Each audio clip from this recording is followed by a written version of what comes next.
ನಮಗೂ ಸ್ವಾತಂತ್ರ್ಯ ಸಿಗ್ದು ಮುಂಚೆ ನಮ್ಮ ಹಿಂದೂ ದೇವಸ್ಥಾನ ಗೋಪುರ ಹೊಡೆದಬೇಕು ಅಂತ ಅವರು ಆರ್ಡರ್ ಹಾಕ್ಬಿಟ್ಟು ಅವರು ಆ ಟೈಮ್ ಬೇರೆ ಜಮೀನ್ದಾರ ಅನ್ನೋ ಒಬ್ರು ಇದ್ದರು. ಅವ್ರೇನು ಮಾಡಿದ್ರೆ ದೇವಸ್ಥಾನ ಕಟ್ಟಿಕೊಟ್ಟು ಅಲ್ಲಿಂದ ಒಂದು 1000 ಎಕರೆ ಜಮೀನು ಅಲ್ಲಿ ಬರೆದು ಕೊಟ್ಟರು. ಆ ಗೋಪುರ ಏನಂದರೆ ಅದು ಕಾಮಾಚಿ ಮೀನಾಚಿ ಅಂತ ಒಂದು 2000 ವರ್ಷಕ್ಕೆ ಮುಂಚೆ ಗರ್ಭಿಸ್ರೇನೇ ಹತ್ತಕ್ಕಾಗಿಲ್ಲ, ಹಂಗೆ ಅವರು ಪ್ರಾಣ ಬಿಟ್ಬಿಟ್ರು. ಆವಾಗ ಅವ್ರ ಒಳಗಡೆ ಒಂದು ಪೋಟಿ ಬಂತು, ಕಾಂಪಿಟೇಷನ್ ಬಂತು. ಆವಾಗ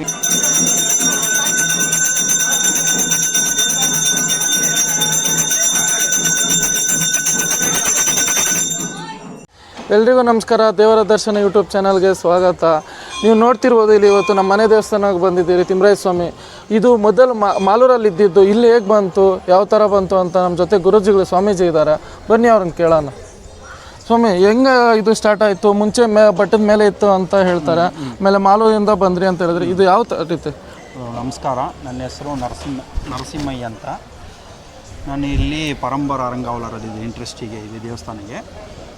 ಹೆಂಗೆ ಬಂತಂತೆ, ಫಸ್ಟ್ ದೇವಸ್ಥಾನ ಬಂದು ರಾಜರ ಕಾಲದಲ್ಲಿ ಮಾಲೂರು ಹತ್ರ, ಕರ್ನಾಟಕ ಮಾಲೂರು ಹತ್ರ ಇದ್ದಿದ್ದು.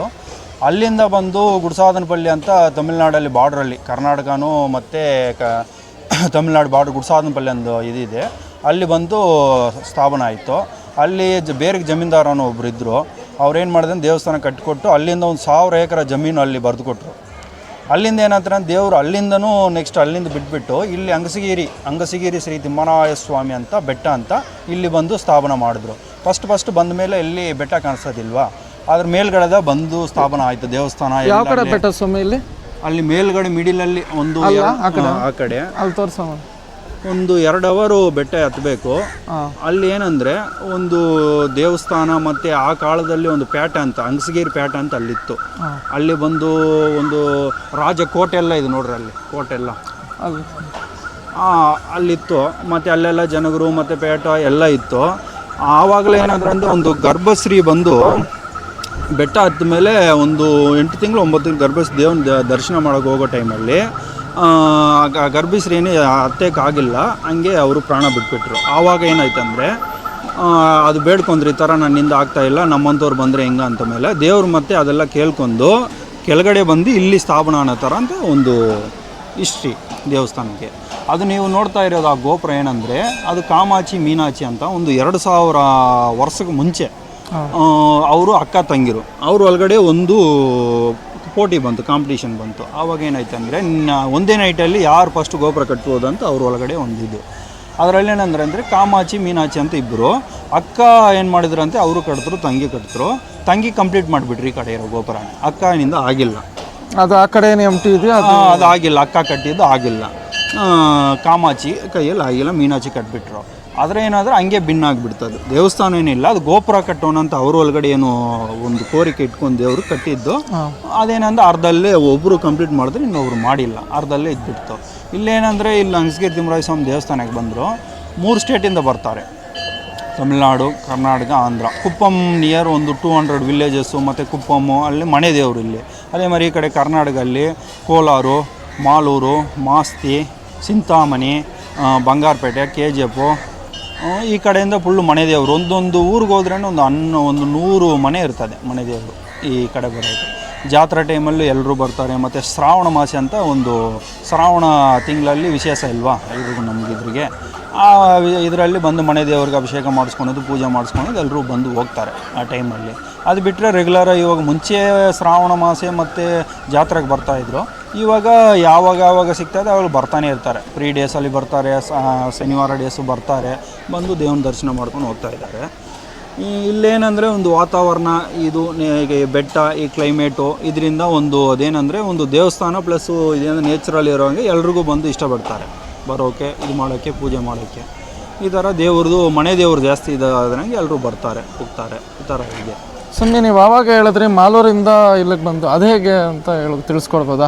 ಮಾಲೂರಿಂದ ಹೆಂಗೆ ಬಂದ್ರೆ ಅಂದರೆ, ಮಾಲೂರಿಂದ ಬಂದು ಟೈಮಲ್ಲಿ ಈಗ ಇಲ್ಲಿ ಟಿಪ್ಪು ಸುಲ್ತಾನ್ ಅಂತ ನಮ್ಮ ಕಡೆ ಅವ್ರದ್ದಾನೆ ಆ ಟೈಮಲ್ಲಿ ಮುಸ್ಲಿಂ ಟಿಪ್ಪು ಸುಲ್ತಾನ್ ಬಂದು ಪರಿಪಾಲನೆ ಮಾಡ್ತಾಯಿದ್ರು. ಆ ಟೈಮಲ್ಲಿ ಏನಂದರೆ ನಮ್ಮ ಹಿಂದೂ ದೇವಸ್ಥಾನ ಗೋಪುರನ ಹೊಡಿಬೇಕಂತ ಅವರೊಂದು ಆರ್ಡರ್ ಆಗಿಬಿಟ್ರು. ಅದು ನಿಮ್ಗೆ ಗೊತ್ತಿರ್ಬೋದು, ಇಲ್ಲಾಂದರೆ ಹಳೆ ಹುಡುಗಿದ್ರೆ ನಿಮ್ಗೆ ಸಿಗ್ತದೆ. ನಮಗೂ ಸ್ವಾತಂತ್ರ್ಯ ಸಿಗ್ದು ಮುಂಚೆ ನಮ್ಮ ಹಿಂದೂ ದೇವಸ್ಥಾನ ಗೋಪುರ ಹೊಡೆದಬೇಕು ಅಂತ ಅವರು ಆರ್ಡರ್ ಆಗಿಬಿಟ್ಟು ಅವರು ಆ ಟೈಮಲ್ಲಿ ಏನು ಮಾಡಿದ್ರಂದರೆ ನಮ್ಮ ದೇವ್ರನ್ನ ಹೇಗಾಕನ ಕಾಪಾಡಬೇಕಂತ ದಾಸಪ್ಪನವರು ಮತ್ತು ದಾಸಪ್ಪನವರು ಮತ್ತು ಇನ್ನೊಬ್ರು ಇರ್ತಾರಿಲ್ವ, ಇವರೆಲ್ಲ ಸೇರ್ಕೊಂಡು ದೇವ್ರನ್ನ ಒಂದು ಇದಂತಾರಿಲ್ವಾ, ಗಾಡಿಗೆ ಅಂತಾರೆ ಗೊತ್ತಾ, ಅರ್ಧಿ ಗುರು ಈ ಆರ್ಸ್ ಮೇಲೆ ಎಲ್ಲ ಕುತ್ಕೊಂಡು ಬಂದು ಅಲ್ಲಿ ಹಾಕಿದ್ದು. ಅಲ್ಲಿಂದ ಏನು ಮಾಡಿದ್ರೆ ದೇವ್ರು ಬಂದು ಇಲ್ಲಿ ಬರೋ ಥರ ಒಂದು ಇಷ್ಟು. ಇವಾಗನೂ ಅದು ಈ ದೇವರಿಗೆ ಅಲ್ಲಿ ಗುಡ್ಸಾದ ಬಳ್ಳಿಯಲ್ಲಿ ಒಂದು 1000 ಎಕರೆ ಜಮೀನಿದೆ, 200 ಎಕರೆ ರೆಕಾರ್ಡ್ ಇದೆ. ಮಿಚ್ಚೆಲ್ಲ ಬೆಟ್ಟ ಗಿಟ್ಟ ಎಲ್ಲ ಸೇರಿ 1000 ಎಕರೆ ಬೇರೆ ಜಮೀನ್ದಾರು ಕೊಟ್ಟಿದ್ದು. ಈ ದೇವಸ್ಥಾನನೂ ಅವರೇ ಮಾಡಿಸ್ಕೊಟ್ಟಿದ್ದು. ಅಲ್ಲಿನೂ ದೇವಸ್ಥಾನ ಇತ್ತು, ಇವಾಗ ಏನು ಮಾಡಿದ್ದಾರಂತೆ ಅಲ್ಲಿ ಹಳೆ ದೇವಸ್ಥಾನನೆಲ್ಲ ತಳ್ಳಿಬಿಟ್ಟು ಇವಾಗ ಹೊಸ ದೇವಸ್ಥಾನ ಊರವ್ರು ಕಟ್ಸ್ತಾ ಇದ್ದಾರೆ. ತಿಮ್ಮರಾಯ ಸ್ವಾಮಿ, ಶ್ರೀ ತಿಮ್ಮರಾಯ ಸ್ವಾಮಿ. ಎಲ್ಲಿ ಸ್ವಾಮಿ ಅದು ಕಟ್ಸ್ತೀರ? ಗುಡ್ಸಾದನಪಲ್ಲಿ ಅಂತ ಎಲ್ಲಿ ಬರ್ತದಂತೆ, ಬೇರಿಕೈ ದಾಟಿ ನೆರಿಗೆಂ ಬೇರಿಕೈ ಆ ಕಡೆ ಹೋದೆ, ಗರ್ಲದೊಡ್ಡಿ ಬಾರ್ಡ್ರ್ ಬಿಟ್ಟೆ ಮಾಸ್ತಿ ಇಂದ ಮಾಸ್ತಿ ಮಾಲೂರು ಬರ್ತದೆ. ಆ ನಿಯರ್ ಕರ್ನಾಟಕ ಬಾರ್ಡ್ರಲ್ಲೇ ಕಟ್ತಾ ಇದ್ದಾರೆ. ಇದು ಎಷ್ಟು ಜಾಗ ಇದೆ ಸ್ವಾಮಿ ಇದು ದೇವಸ್ಥಾನ? ಇಲ್ಲಿ ಇರೋದು ಕಡಿಮೆನೆ, 1-1.5 ಎಕರೆ 2 ಎಕರೆ ಅಂದರೆ ಜಾಸ್ತಿ. ಅಲ್ಲಿ ಬಂದು 1000 ಎಕರೆ ಇದೆ ದೇವಸ್ಥಾನ ಜಮೀನು. ಅದನ್ನ ನಿರ್ಮಾಣ ಮಾಡ್ತಾ ಇದ್ದಾರೆ. ಇವಾಗ ಟೆಂಡರ್ ಬಿಡ್ತಾ ಇದ್ದೀವಿ. ಯಾರ್ಯಾರು ವ್ಯವಸಾಯ ಮಾಡ್ತಾರೆ, ವ್ಯವಸಾಯಕ್ಕೆ ಮಾತ್ರ, ಇನ್ನೇನು ಯಾರಿಗೂ ಬೇರೆ ಏನಕ್ಕೆ ಕೊಡಲ್ಲ. ವ್ಯವಸಾಯ ಮಾಡೋರ್ಗೂ ಹಂಗೆ 1 ಎಕರೆಗೆ 1 ವರ್ಷಕ್ಕೆ ಇಷ್ಟಂತ ಟೆಂಡರ್ ಕೊಡ್ತಾ ಇದ್ದೀವಿ. ಯಾವಾಗ ಓಪನ್ ಆಗಿರುತ್ತೆ? ಇದು ಡೈಲಿ ಓಪನ್ ಇರ್ತದೆ. ಬೆಳಗ್ಗೆ 6 ಗಂಟೆಯಿಂದ ಸಂಜೆ 6 ಗಂಟೆವರೆಗೂ ಡೈಲಿ ಇರ್ತದೆ. ಬರ್ತಾ ಇರ್ತಾರೆ. ಏನಂದ್ರೆ ಬೆಂಗಳೂರು ಕಡೆಯಿಂದ ಜಾಸ್ತಿ ಬರ್ತಾರೆ. ಬೆಂಗಳೂರು ಅದು ಹೆಂಗಂದ್ರೆ ಈ ಮಾಲೂರು ಮಾಸ್ತಿ ಈ ಕಡೆ ಇರೋರೆಲ್ಲ ಅಲ್ಲಿ ಸೆಟ್ಲ್ ಆಗಿದ್ದಾರೆ. ಅವ್ರೇನಂದ್ರೆ ಹಿಂಗೆ ಬರ್ತಾ ಇರ್ತಾರೆ. ಅವ್ರ ಮನೆ ದೇವರು. ಮತ್ತು ಹೊಸೂರು, ಡೆಗ್ನಿಕೋಟ, ಧರ್ಮಪುರಿ, ಈ ಧರ್ಮಪುರಿ ಏರಿಯಲ್ಲಿ ಒಂದು 5-6 ವಿಲೇಜಸ್ ಇರ್ತದೆ. ಅಲ್ಲಿಂದ ಏನಂದ್ರೆ ಪೊರಟಾಸಿ ಅಂತ, ನಮ್ಗೆ ಹೆಂಗೆ ಶ್ರಾವಣ ವಿಶೇಷನೋ ಅವ್ರಿಗೆ ಪೊರಟಾಸಿ ತಿಂಗಳು ವಿಶೇಷ. ನಮ್ಗೆ ಆಷಾಢ ಅಂತೀವಿ, ಅವ್ರು ಆಡಿ ಅಂತಾರೆ. ಆ ಥರ ಬಂದು ಪೊರಟಾಸಿ ತಿಂಗಳಲ್ಲಿ ಅವರು ಬಂದು ಮನೆ ದೇವ್ರಿಗೆಲ್ಲ ಪೂಜೆ ಮಾಡ್ಕೊಂಡು ಅನ್ನದಾನ ಮಾಡೋರು ಎಲ್ಲ ಮಾಡ್ಕೊಂಡು ಇಲ್ಲಿ ಅವ್ರಿಗೇನಂದರೆ ಅವರೆಲ್ಲ ಈ ಅಕ್ಕಿಯೆಲ್ಲ ಹಾಕ್ತಾರಿಲ್ವಾ, ಆ ಅಕ್ಕಿನ ದೇವ್ರು ಕೊಟ್ಬಿಟ್ಟು ಆ ಅಕ್ಕಿನ ಎತ್ಕೊಂಡು ಹೋಗಿ ಅವ್ರ ಮನೆಯಲ್ಲಿ ಪೊಂಗಲ್ ಥರ ಮಾಡಿ ಪೂಜೆ ಸ್ಟಾರ್ಟ್ ಮಾಡ್ತಾರೆ. ಆ ವರ್ಷ ಅವ್ರಿಗೆ ಹೊಸ ವರ್ಷ ಥರ, ಆ ಥರ ಅವ್ರಿಗೊಂದು ನಂಬಿಕೆ. ಆ ಥರ ಮಾಡ್ತಾರೆ. ಇಲ್ಲಿ ವರ್ಷಕ್ಕೊಂದ್ಸಲ ಭಕ್ತಾದಿಗಳು ಜಾಸ್ತಿ ಬರ್ತಾರೆ, ಯಾಕಂದ್ರೆ ಅವತ್ತೊಂದು ಉತ್ಸವ ಇರುತ್ತೆ. ಯಾವ ಟೈಮಲ್ಲಿ ಅದು ಜಾತ್ರೆಗೆ ಬರ್ತಾರೆ. ಅದು ಯಾವ ಟೈಮಲ್ಲಿ ಸ್ವಾಮಿ ಜಾತ್ರೆ? ಯಾವಾಗ್ಲೂ ಫೆಬ್ರವರಿ ಪೌರ್ಣಮಿಗೆ, ಭಾರತಾಲ್ ಪೌರ್ಣಮಿ ಅಂತ, ಆ ಪೌರ್ಣಮಿಗೆ ರೆಗ್ಯುಲರಿ ಕಾಲನೂ ಆವಾಗಲೇ ಜಾತ್ರೆ. 5 ದಿನ ಜಾತ್ರೆ. ಮೊದಲ ದಿನ ದೇವರು ಮದುವೆ ಆಗ್ತದೆ, ಸೆಕೆಂಡ್ ದಿನ ತೇರು ರಥೋತ್ಸವ, 3ನೇ ದಿನ ಪಲ್ಲಕ್ಕಿ ಉತ್ಸವ, 4ನೇ ದೋಪೋತ್ಸವ. ಈ ಥರ 5 ದಿನ ವಿಶೇಷವಾಗಿರುತ್ತದೆ. ಅನ್ನದಾನ, ಮತ್ತು ಈ ಡ್ರಾಮಾ ಹಾಕೋರು ಡ್ರಾಮಾ, ಮತ್ತು ಈ ಥರ ನಾಟಕ ಹಾಕೋರು ನಾಟಕ, ಮತ್ತು ಇದು ಏನಂದರೆ ಏನೇನೋ ಪ್ರೋಗ್ರಾಮ್, ಡಿಫ್ರೆಂಟ್ ಪ್ರೋಗ್ರಾಮ್ಸ್ ಇರ್ತಾರೆ. ಬಂದು ಎಲ್ಲರೂ ಇದ್ದು ದೇವ್ರು ಎಲ್ಲ ನೋಡ್ಕೊಂಡು ಹೋಗ್ತಾರೆ ಸಂತೋಷವಾಗಿ.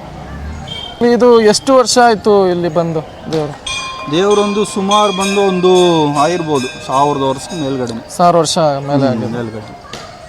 ಸರಿ ಸ್ವಾಮಿ, ಧನ್ಯವಾದಗಳು. ನೋಡಿದ್ರಲ್ಲ ಯಾವ ರೀತಿ ಇನ್ಫಾರ್ಮೇಷನ್ ಕೊಟ್ಟರು ಮತ್ತು ಇದ್ರ ಬಗ್ಗೆ ತಿಳಿಸ್ಕೊಟ್ರು ಅಂತ. ಇದೇ ರೀತಿ ಹಿಸ್ಟಾರಿಕಲ್ ಪ್ಲೇಸಸ್ ಆಗಿರ್ಬೋದು, ದೇವಸ್ಥಾನ ಆಗಿರ್ಬೋದು, ದೇವರ ದರ್ಶನ ಮಾಡಿಸ್ತೀವಿ ನಾವು. ನೀವು ಇಷ್ಟೇ ಮಾಡಬೇಕಾಗಿರೋದು ನಮ್ಮ ಚಾನಲ್ನ ಸಬ್ಸ್ಕ್ರೈಬ್ ಮಾಡ್ಕೊಳ್ಳಿ ಅಂತ ಹೇಳ್ತಾ ಇವತ್ತು ಮುಗಿಸ್ತೀವಿ.